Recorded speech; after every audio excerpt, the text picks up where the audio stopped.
Nous recevons pour vous aujourd'hui, nous sommes mercredi 23 octobre, Jules Léandre Kitty. Il est chef cellule communication de l'UDBN, Union démocratique pour un Bénin nouveau. Jules Léandre Kitty, bonjour. Bonjour Maurice Lagoua, bonjour aux amis téléspectateurs de l'Eden TV et aux amis auditeurs de Diaspora, puisque vous on est quand même que on est en direct sur Diaspora également. Tout à fait. Et bonjour à tout le peuple béninois. 2 mois après l'obtention du récépissé définitif par l'UDBN et au lendemain du dialogue politique, vous avez organisé le premier conseil de l'UDBN. Que représente cette assise dans la vie du parti UDBN aujourd'hui et quels étaient les objectifs de départ? Ont-ils été atteints? Merci. D'abord, il faut préciser que organiser un conseil national, c'est prévu par les textes du parti. Chaque fois qu'il y a un événement politique majeur, c'est prévu que le parti organise un conseil national. Et celui qui a été organisé le 20 octobre passé, donc le dimanche dernier, eh bien, il est le premier après donc ce que je peux appeler la renaissance de l'UDBN. Au regard du nouvel arsenal juridique qui gouverne les opérations électorales dans notre pays, je veux parler de la charte des partis politiques et du code électoral et de l'obtention, vous l'avez dit, du récépissé définitif par l'UDBN pour donc obtenir son existence juridique, ce qui était, et vous le savez, un parcours de combattant. Et ça, donc, on aura pour longtemps cette fierté de le répéter.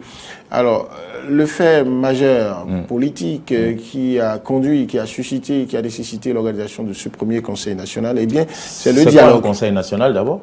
Oui, le Conseil national, c'est ce regroupement des cadres du parti, des responsables du parti et des militants pour réfléchir sur une question spécifique et donner une position du parti par rapport à ça. Et dedans, vous avez des travaux qui sont techniques, qui sont d'être techniques. Il y a d'autres aspects qui relèvent de la remobilisation de la troupe et surtout, je le répète, la nécessité d'afficher la position du parti par rapport à une thématique donnée, par rapport à l'événement politique majeur dont je parle. Est-ce que les objectifs ont été atteints? Mais au-delà de nos espérances, parce que vous savez, quelle que soit votre religion, c'est établi que c'est au travers des épreuves que votre foi sera fermée. Et lorsque vous êtes ferme dans la foi, vous pouvez déplacer des montagnes. Et ce dimanche, qu'est-ce qui s'est passé? Ce qui s'est passé ce dimanche, c'est que, voilà, Dame Nature a voulu que le sol, la terre des hommes soit arrosée et abondamment. Signe de paix, vous voulez dire? Le siège du parti UDBN à Godomé-Dekongbe, comme beaucoup d'autres endroits dans Abomey-Calavi et Cotonou, était sous les assauts des eaux qui nous venaient du ciel. D'aucuns ont vu leur assurance un peu ébranlée parce qu'ils se disaient, est-ce qu'on va pouvoir tenir? Parce qu'il pleuvait dru. L'eau était partout, il y avait la boue. Mais malgré cela, pour la première fois au Bénin, et Dieu seul sait que j'observe la vie politique il y a un bon bout de temps, j'ai vu des militants rester fermes. Personne n'est reparti. Bien au contraire, il y avait des vagues de militants qui venaient, des délégations qui venaient. Et même... Et les délégations sont venues d'où? Des 4 coins du Bénin, de toutes les circonscriptions électorales. Les coordonnateurs avec des groupes de militants, il y avait des groupes d'élus qui rejoignaient donc l'UDBN, il y avait des sympathisants et il y avait des représentants de partis politiques. Alors, les objectifs ont-ils été atteints? C'est d'abord que le premier, c'est que le Conseil national, le premier, a été tenu malgré les conditions difficiles. Preuve donc de l'engagement, de la détermination des militants et de leur attachement à leur formation politique et à leur leader. Deuxième objectif atteint, c'est que toutes les rubriques de ce premier Conseil national ont été respectés. Vous avez eu la communication sur l'engagement politique, le militantisme, et puis le militantisme au service donc du développement, comme gage du développement, qui a été présenté par un sociologue. Après, vous avez eu la restitution des travaux, de la participation de l'UDBN aux travaux du dialogue politique des 10, 11 et 12 octobre. Présenté par le porte-parole, le maître Cyril Dicuy, qui est le chef cellule juridique et qui a été le porte-parole des délégués de l'UDBN à ce dialogue. Après, vous avez eu le mot de bienvenue. Après donc cette communication, vous avez eu le mot de bienvenue du secrétaire général adjoint du parti, qui a donc donné le ton de cet engagement, de cette détermination et de cette contextualisation de ce Conseil national, et qui a rendu hommage donc à cette femme brave, leader de ce parti, l'honorable Claudine Afiavi-Prudentiaux, et de notre hôte de marque, le président. On reviendra à l'hôte de marque. Et donc, vous le disiez, Julien Titi, vous avez fait le point. Oui. Vous avez fait le point du dialogue politique, restitution de la participation du parti de l'UDBN. Qu'ont répondu les militants, et sont-ils d'accord pour les implications éventuelles de ce dialogue politique, puisque on connaît les points qui sont mentionnés dans le rapport? Est-ce que éventuellement sont-ils d'accord si révision de la Constitution il y aura? Mais avant de revenir à cette question, la probable révision de la Constitution, sur laquelle je sens que vous avez envie de faire de la fixation. Pas du tout. Non, c'est pas grave. Je réponds d'abord à votre question. Une restitution aux militants. Oui. Je demande, est-ce qu'ils sont d'accord sur les points, d'accord, y compris ce point. Si éventuellement, et parce que ces points de la conclusion du 12 impliquerait peut-être une révision de la Constitution. Il n'y a pas de problème. Je suggère que nous donc serrions les choses. Je réponds d'abord. Ou bien vous n'avez pas évoqué. Non, pas du tout. Attendez. Le temps est très court, donc on doit vite aller dans le vif du sujet. Il n'y a pas de problème. Je vous réponds. Est-ce que les participants, les militants ont été satisfaits des résultats obtenus par l'UDBN par sa participation au dialogue? Oui, parce que en amont, l'UDBN a d'abord porté les aspirations, les délégués de l'UDBN ont porté les aspirations des militants. Il y avait des points clés pour l'UDBN. Et donc, il était question de venir dire les points que vous nous avez suggérés, les points qui étaient très importants pour vous, que nous avons amenés là-bas avec des propositions, parce que l'UDBN a été, et ça, M. Dicuy l'a dit, le parti qui, de par ses propositions, s'est retrouvé en phase totale avec l'ordre du jour retenu dans la salle. Oui. Par exemple, le toilettage des tests, charte des partis politiques, code électoral, le renforcement du système partisan, les questions, les mesures d'apaisement, par exemple. Et il y a également les questions de financement public des partis politiques. Il y a la question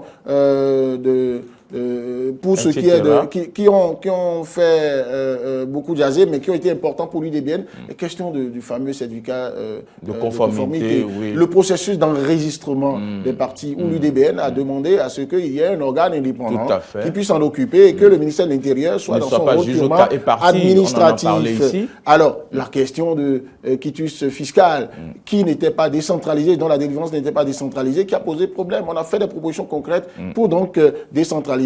Et qu'ont répondu les militants? Les militants ont été très d'accord. Ils ont accepté, approuvé ce résultat parce que la moisson était grande. Je peux dire au bas mot, à 90%, les aspirations, les ambitions de l'UDBN en allant à ce dialogue ont été satisfaites. C'est-à-dire, et un point qui était cher également pour l'UDBN et qui a été accepté par tous les participants à ce dialogue, eh bien, c'est la question de l'équité dans la représentation des femmes.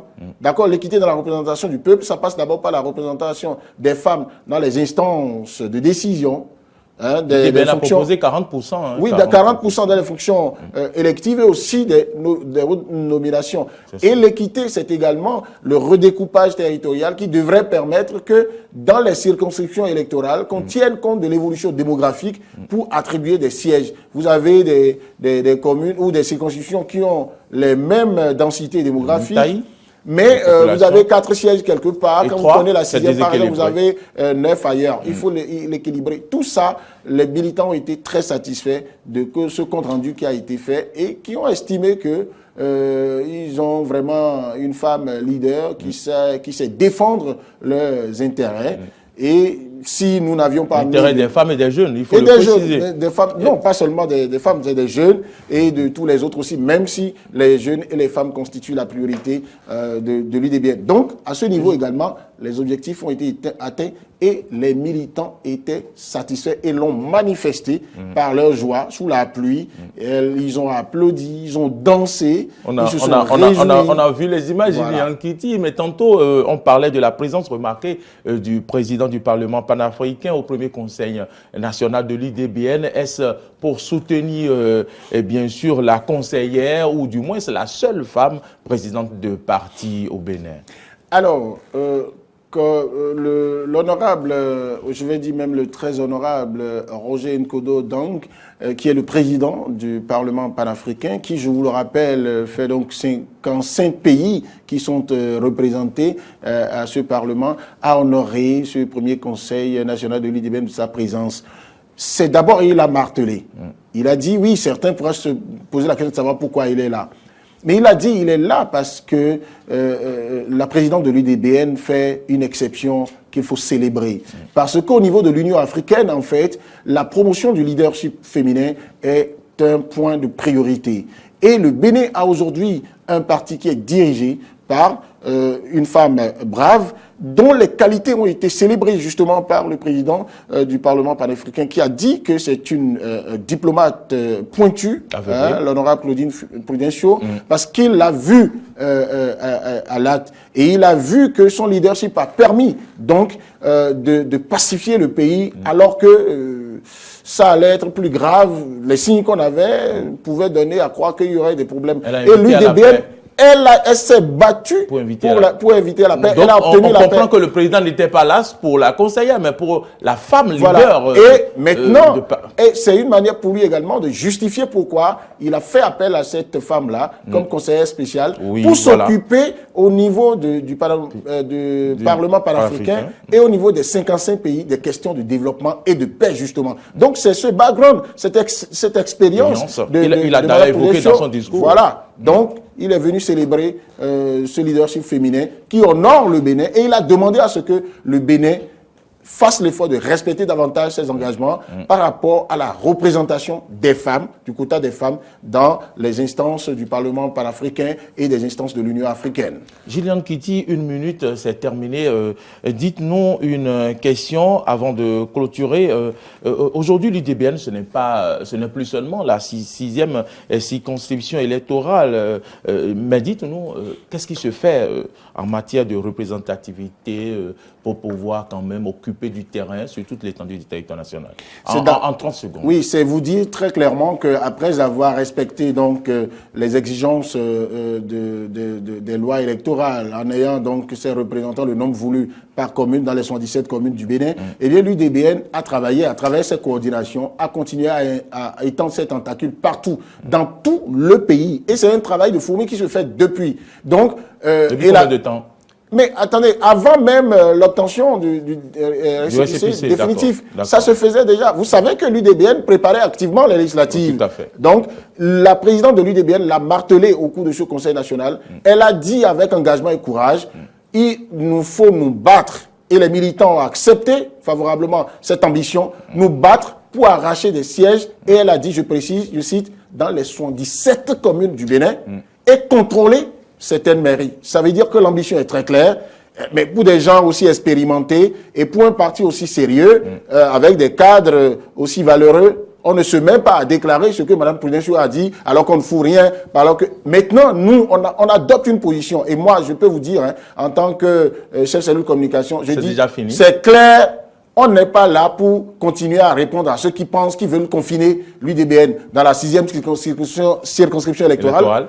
On leur donne rendez-vous aux élections communales à venir. Et puis, bon, voilà, on donne les résultats qui sont là, qui vont parler au nom du parti. Voilà, Gillian Kitty, vous venez une fois encore de donner le ton. J'avais une dernière question, mais on aura l'occasion de revenir sur ces questions dans d'autres numéros de Face à Face. Sinon, cela concernait vos stratégies en tant que chef de cellule de communication de l'UDBN pour contrer les attaques. Ça n'en manque pas, mais on y reviendra. Laissez cette question, ne dérange pas. D'accord. Ne dérange pas. D'accord. Parce que je suis pas pas là pour beaucoup plus parler de moi. Oui. Et tout compte fait, l'UDBN, on fait un petit bonhomme de chemin, on essaie de tenir la draguée haute et on sait qu'on ira très loin. Le travail que vous faites, ça se ressent sur le terrain. Mesdames, Messieurs, c'est déjà fini pour ce numéro de Face à Face.